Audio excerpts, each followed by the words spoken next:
Olá, meus queridíssimos amigos, sejam todos muito bem-vindos a mais um vídeo. Ajuda Linux, 1000 dias de dicas de Linux tutoriais para vocês. Vamos que vamos, vou complementar um vídeo ontem, não é dica hoje é o término da minha história com Linux, né? Bem resumida, né? Para não ficar muito enrolando vocês para amanhã já voltar com dicas. E na verdade eu tinha falado ontem que eu tinha começado com o Slack, passei para o Red Hat, no caso passei para Conectiva, depois fui para o Slack, né? E foi mais ou menos nessa época, 97, 98. E aí nessa época também, quando eu estava usando o Debian, eu cheguei a usar um pouco também o Red Hat. Tá? O Red Hat não tinha o Red Hat Enterprise, não tinha o Fedora. Tá? Eu peguei aqui no Wikipedia as versões. Eu me engano que eu usei a 5.1 e a 5.2 também. Tá? E eu me lembro que era uma piadinha que tinha, que é o seguinte: pessoal, não usa a versão Red Hat ponto zero, né? Você tinha que esperar sempre a ponto 1, né? Então tinha 5.0, sai a 5.0, mas segura as pontas, né? Aí vai para 5.1. Em 97 foi eleito o produto do ano pela InfoWorld, né? Muita história aqui. Depois aí também usei a 6.0, 6.1, 6.2, tá? 7.08. Aí chegou na 9, né? A 9 ela juntou, na verdade aí virou a chave, vamos dizer assim, aí veio o Fedora, tá? Aí o Fedora foi a distribuição de teste, que é o Fedora Core Teste 1, junto com o Red Hat Enterprise, tá? Aí começou o Red Hat Enterprise número 1, tá? Hoje já está no 7, tá? Então na verdade o Red Hat ele não tem esse Red Hat Enterprise hoje que você vê. Ele tinha o Red Hat. Tem uma hora que a gente fala assim, não, cara, vamos separar a Fedora distribuição e desenvolvimento e o Red Hat Enterprise é a nossa distribuição paga e com suporte, tá? Aí aqui, ó, começou a Red Hat 2.1, 3, 4, já estamos na 7, tá? Beleza. E nesse meio tempo também fiquei usando o Debian, tá? No caso, como eu falei para vocês, eu foi aqui em Debian 1.3, tá? Depois usei 2.0, usei muito a 2.0. 2.2 também usei muito, tá?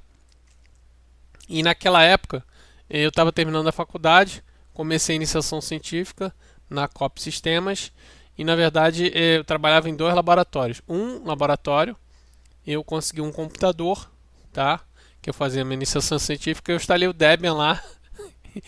E eu era maluco e eu ficava usando o Debian Unstable, né? Então todo dia de manhã, sei lá, acordava, sei lá que horas da manhã, chegava na faculdade, na FJ, longe pra caramba, 6:30 da manhã, ia até lá os laboratórios do Bloco I2000 e atualizava lá o Linux para a última versão. Queria ficar atualizando, queria ficar testando. Teve uma vez que até que quase parou de funcionar, isso antes de 8 horas da manhã para ir para aula, tá? Então voltava, ia para aula. Então eu e antes da aula eu já estava mexendo com Linux, né? Então com isso eu aprendi bastante Linux, né? E aí veio o Debian 2, Debian 3, Debian 4, me lembro de ter usado bastante, Debian 5, tá? E por aí vai, hoje a gente está no Debian 9, tá? E o Debian 10 está chegando aí em 2019, ok? Nesse meio tempo, então eu estava num laboratório que tinha um computador e outro laboratório eu ajudei a construir. Eu ajudei a instalar Linux, tá? Então o laboratório foi inaugurado e a gente ajudou a instalar Linux. Nisso eu também tinha um outro laboratório da COP, que esse era mais geralzão, que tinha alguns Sparks. Sparks eram computadores Suns. E lá eu instalei um Debian lá. O pessoal ficou maluco, né? Porque na verdade o Debian, ele, embora fosse assim, menos atual que o Spark, né, que é o São S no caso, que é o sistema operacional do Spark, ele no caso, ele tinha programas mais atuais, tinha um GCC mais atual, tinha um Bash mais atual, então eu achava melhor usar, quase que eu fui expulso da Copa por isso. Tá bom? Nesse meio tempo, a gente criou, eu e meus amigos, não é o caso, eu botei aqui, não tem mais isso na internet, eu criei com alguns amigos o Linux Club, tá? E com esse Linux Club a gente foi a fundação da Linux Solutions, tá? A gente queria criar um clube Linux. A gente chegou a ter um site por muitos anos chamado linux.com.br, tá? Eu já desativei ele. Ele ficava no UOL, tá? O UOL chamou a gente para conversar e foi o início da Linux Solutions, tá? Eu recuperei aqui a apostila que eu fiz com LaTeX em 98, tá?